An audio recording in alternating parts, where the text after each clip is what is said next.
دوسرا سوال یہ تھا کہ ضعف ایمان یا استطاعت یا استعداد کی کمی اور نفاق عملی کا فرق کیا ہے؟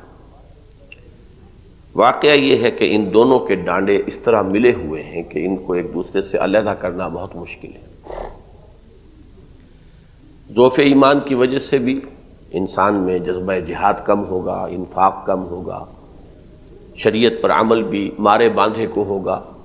نماز پڑھیں گے تو کسل کے ساتھ پڑھیں گے، ذوق و شوق کے ساتھ نہیں پڑھیں گے۔ ضعف ایمان کا نتیجہ بھی یہی نکلے گا، اور نفاق عملی بھی اسی کا نام ہے۔ لیکن یہ ہے کہ کچھ تھوڑا سا فرق ہو جاتا ہے،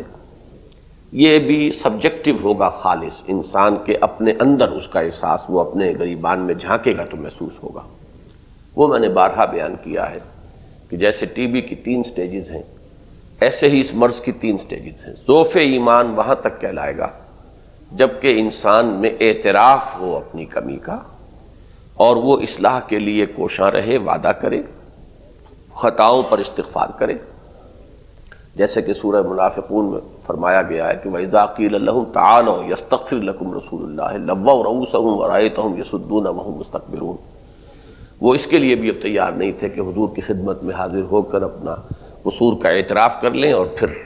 حضور ان کے لیے استغفار فرمائیں۔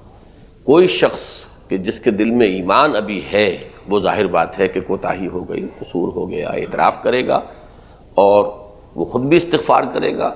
اور جو بھی نظم جماعت ہے، اس کا جو سربراہ ہے، اس کے سامنے بھی اپنی کمزوری کا اعتراف کرتے ہوئے اس سے بھی درخواست کرے گا کہ میرے لیے اللہ سے استغفار کر۔ باقی یہ کہ جب ڈھٹائی پیدا ہو جائے اندر، اور اپنی اس کمزوری کے اوپر جھوٹ کے پردے پڑنے لگ جائیں،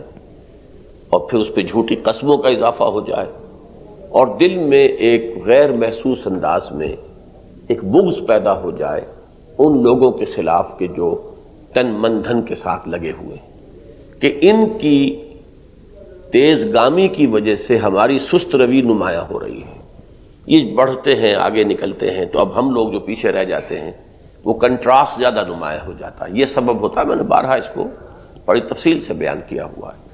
کہ یہ سبب سے پھر دشمنی پیدا ہو جاتی ہے، بغض۔ ہم العدو فاحذرہم قاتلہم اللہ انا یؤفکون۔ تو یہ ہے کیفیت نفاق کی۔ باقی یہ کہ جب انسان شعوری طور پر ان چیزوں سے واقف ہو جائے، شعوری طور پر وہ اب مسلمانوں کو یا اسلام کے کاز کو گزن پہنچانے کے لیے کمر کس لے، پھر وہ شعوری منافق ہوگا۔ اس سے پہلے